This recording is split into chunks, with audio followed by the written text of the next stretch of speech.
we teach that we are free in spirit, and we don't have to struggle, and we don't have to strive. And that when we are living in that place of knowing that God and I are one, that all our dreams manifest. A long time ago, someone told me that she was moving. She had been to this town in North Carolina called Asheville.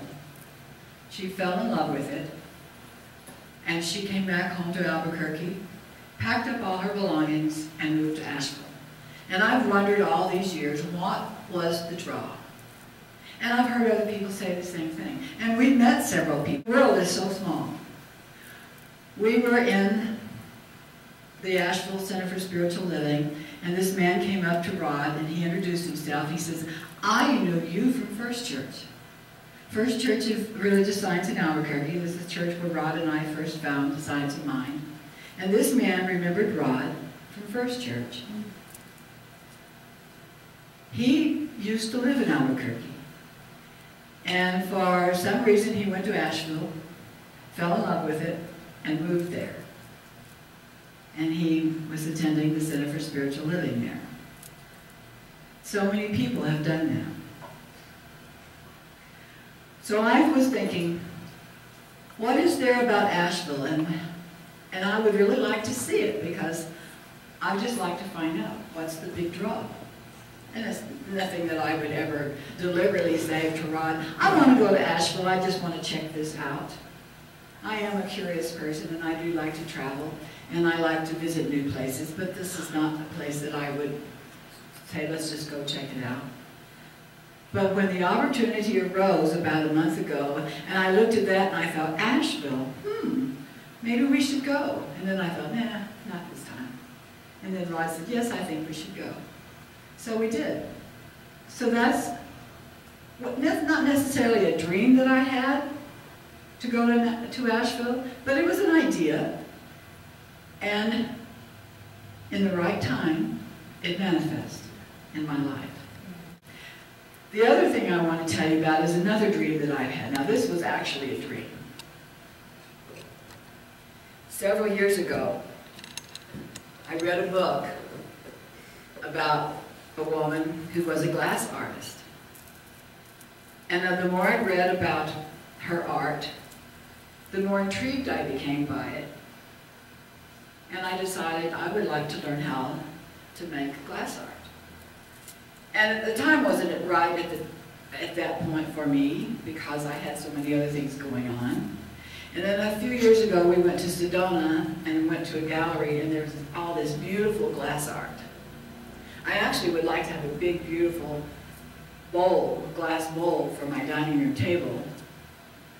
But when I saw the price of them, I thought, I guess I better recharge my dream about learning to make glass art.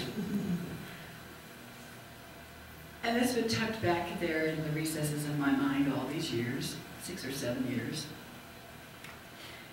And when I realized we were going to Asheville, and we decided to go in a few days early, just to visit, find out what is here, I started looking for glass artists. And found one. We went down to what they call the River Arts District in Nashville. And we're just driving along, and all of a sudden I saw the sign, Glass Arts. So we stopped, we went in, we checked out all the things that they had to offer. And I was talking to one of the artists, and she said, oh, you know, you can get a 30-minute lesson in learning how to do this. And so I signed up. I went back, and this is a funny thing, is all night long, I dreamt about making something out of glass. That's how excited I was about it. So the next day, we went back, and I had my lesson, and I not only learned how to make a glass paperweight, I actually made one, and I have it here to show you. And it's kind of funky. It's not round and smooth, because I'm not round and smooth. I like to think I'm funky. I'm probably not. I'm probably too provincial to be funky, but nevertheless, this is my paperweight that I made on Wednesday. in Asheville, North Carolina. The reason I'm showing you this is this was a dream come true for me. And I could have, when it didn't happen immediately, it took years for me to finally find some place where I could take a lesson. Yeah. No, I'm going to leave it on the altar, and people can come up after the service. Look at it. They want to. It took years for that dream to manifest. But here's what you need to understand. There's no time in God. So today, and that last week when I made this, it was the same as the day that the dream first popped into my head. We're the ones who attach time. We're the ones, it's a figment of our imaginations. Time is just a figment of our imaginations. So when you have a dream, when something comes into your mind and you think, oh, I would like, oh, I would like, oh, I want, and it doesn't happen immediately or the next day or two, don't let go of your dream. Because you don't know when that dream will manifest and how. But God knows. God knows. And so if you just know that, first of all, you didn't dream up the dream all on your own. That dream is an urge of God to manifest through you. It is an urge of God to expand itself through you. And that in the world, folks, is all that we're here for. We may think we're here to amass a great fortune. We may think we're here to become great artists or a great musician or whatever it is that we think we want to do, but that's just how we do it. That's just the how. We are here to let God expand through us. And when we stifle whatever it is that comes to us, you know, this morning at 9 o'clock when God said, that's not what you're going to talk about today. Oh, wait, you know, I've got this all planned out. I spent all this time on it. I did all the research. And if I don't do it, when am I going to do it? And God said, When we stifle the voice within, we are causing God to shrink. We're causing ourselves to shrink. And when we begin to shrink, we begin to die. And we're not here to shrink. Life is progressive. Life wants to expand. Life, aka God, wants to get as large as it possibly can in each one of us. It does not want us to live small. And that's what a lot of us do. We live small. We live small for lots of reasons. The biggest reason is fear. We're afraid. Whatever that fear may look like, we're still afraid. But that's not God. There is no fear in God. God just wants to keep on growing and getting more and more beautiful and more expansive. And so this is what we're here for. And I'm learning that. You know, one of the ministers that was there in this program last week, she's one of my classmates. And we were talking about various and sundry things that ministers talk about. And we were talking. She says, I'm just tired of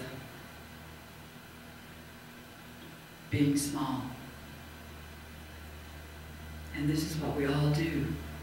And we do it out of fear. We're afraid. You know, Marianne Williamson wrote a beautiful poem. It says, who are you to not admit your greatness? Who are you to play small? When we are playing small, we're limiting God. We limit God every time we say, I don't have, I wish I could, but I can't. Every time we stifle our dreams, we are limiting God and we're playing small. And so my message for you today is to stop playing small. Stop being afraid of what your dreams are. Stop being afraid your dreams won't come true, because they will if you get out of the way. Whatever your dreams are, hang on to them. And this applies to this center as well. We were shown around this beautiful center that this couple, was their dream.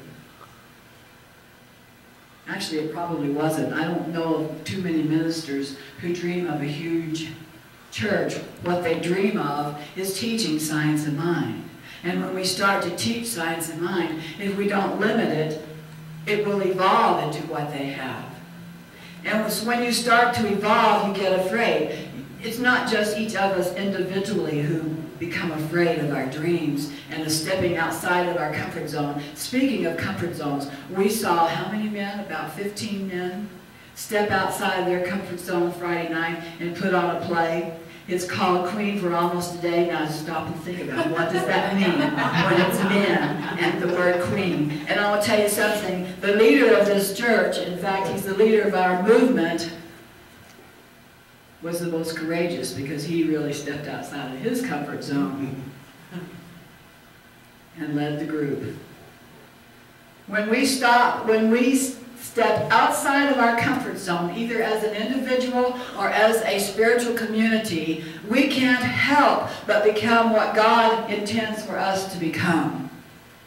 God does not intend for us to play small. It wants to grow large, and it wants to grow large through each one of us. And so I invite you today to stop playing small, to stop squelching your dreams, to let your dreams take flight, and to see where you can go.